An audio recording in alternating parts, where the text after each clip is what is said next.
Playtime may be over for this community playground in Hawick. It's one of 74 across the borders deemed not fit for purpose by the council, who want the money currently spent on their upkeep to go to fund larger projects across the area.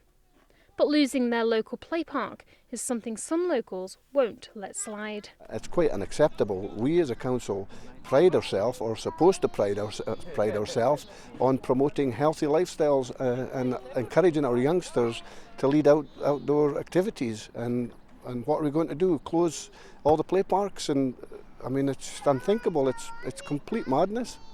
I can't accept that there is huge cost implications in keeping these play parks open.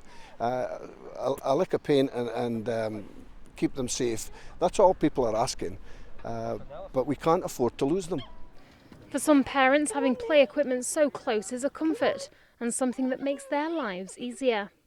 We use them pretty much every other day, just a wee trip after school just to burn off some energy, or something in the mid-morning to make sure the wee one has a nap. I'm fit and able to walk them to the big park, but I know of a lot of parents that aren't, that really rely on having one on the doorstep. It's also, especially for like Leah's age, she's 9, she can play out the one on our doorstep and I can watch her through the windows, safe in the knowledge she's safe, but she's got that little bit of independence. Sean's autistic, so these little play parks are absolutely ideal for Sean, because he's has issues with noises, things like that.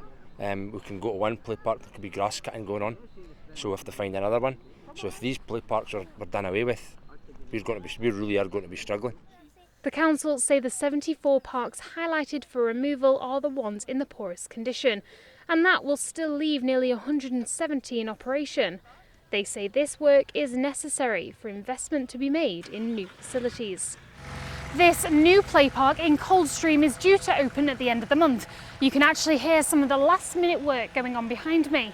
It's one of over a dozen projects the council is investing £5 million in over the next 10 years.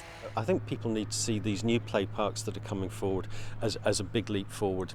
Yes, some of the smaller, older ones will need to close to be practical, but we'll look at those on a case-by-case basis. But what we've said when we're putting this extra £5 million into play parks is that none of the smaller parks will close until communities have got their big, all-inclusive play park in place. And for some communities, that's going to take quite some time. So there are no direct threats at the moment.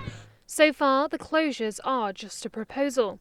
The council say decisions are likely to be made before the end of the year. Jennifer Cordingley, ITV News.